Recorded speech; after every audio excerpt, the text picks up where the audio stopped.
హెల్దీగా చిన్న పిల్లలకు కూడా ఇష్టమయ్యేలాగా బనానా బ్రెడ్ ఎలా చేయాలో చూద్దామా. ఫస్ట్ డ్రై ఇంగ్రీడియంట్స్ తీసుకుందాం. 1.5 కప్ ఓట్స్ ఫైన్ గా గ్రైండ్ చేయాలి. ఇక్కడ చూపిస్తుంది జొన్న పిండి, అది ఒక హాఫ్ కప్ తీసుకోవాలి. Half table spoon baking soda, half table spoon baking powder. And bread కి మంచి ఫ్లేవర్ రావాలి అంటే cinnamon powder and nutmeg powder ఒక 2 పించ్ యాడ్ చేయండి, చాలా బాగుంటుంది, అస్సలు మిస్ చేయొద్దు. And 1 pinch of salt add చేసుకోవాలి. అన్నీ మంచిగా మిక్స్ చేసేసుకోవాలి. అండ్ వేరే బౌల్ తీసుకుని వెట్ ఇంగ్రీడియంట్స్ అన్నీ యాడ్ చేసుకుందాం. 2 కప్స్ ఫ్లోర్ తీసుకున్నాం కదా, 2 బనానాస్ తీసుకుందాం, బాగా మ్యాష్ చేసేసుకోవాలి. అండ్ 2 ఎగ్స్ యాడ్ చేసుకుందాం. Next 1 teaspoon vanilla essence add చేసుకుందాం. నెక్స్ట్ గ్రీక్ యోగర్ట్ కానీ లేదంటే హంగ్ కర్డ్ లేదా నార్మల్ కర్డ్ అయినా హాఫ్ కప్ యూజ్ చేయాలి. స్వీట్నెస్ కోసం అయితే నేను షుగర్ అసలు యూస్ చేయలేదు. 1/4 కప్ డేట్ సిరప్ అయితే యూస్ చేశాను. నార్మల్ డేట్స్ పేస్ట్ చేసైనా యాడ్ చేసుకోవచ్చు. అండ్ ఇంకో 1/4 కప్ మేపుల్ సిరప్ యాడ్ చేస్తున్నాను. మీ దగ్గర హనీ ఉన్నా కూడా యాడ్ చేసుకోవచ్చు. 2 కప్స్ ఆఫ్ ఫ్లోర్ కి హాఫ్ కప్ స్వీట్నర్ తీసుకున్నాను. అండ్ ఈ వెట్ ఇంగ్రీడియంట్స్ అన్ని బాగా బీట్ చేసుకోవాలి.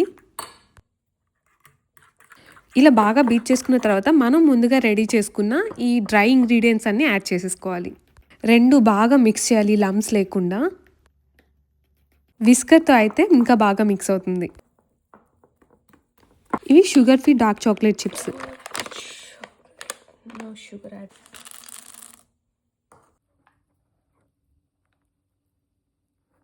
Oven safe thick glass container తీసుకున్నాను. దానిలో బటర్ పేపర్ ఇలాగా స్ప్రెడ్ చేసుకోవాలి. బ్యాటర్ మిక్స్ అయిన తర్వాత ఈ కన్సిస్టెన్సీలో ఉండాలి. అండ్ కంటైనర్లో 2 ఇంచెస్ గ్యాప్ ఉండేలాగా ఫిల్ చేసుకోవాలి.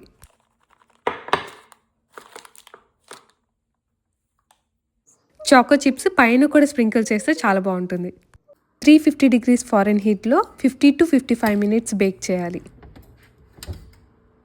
డైట్లో ఉన్న వాళ్ళకి స్వీట్ క్రేవింగ్స్ ఉన్నా లేదంటే హెల్దీగా protein rich fibre rich cake తినాలన్నా కూడా ఇలా చేసుకోవచ్చు ఇంట్లో ఈజీగా. మన బనానా బ్రెడ్ అయితే రెడీ అయిపోయింది. కంప్లీట్గా కూల్ అయిన తర్వాత కట్ చేసుకొని సర్వ్ చేసుకోవచ్చు.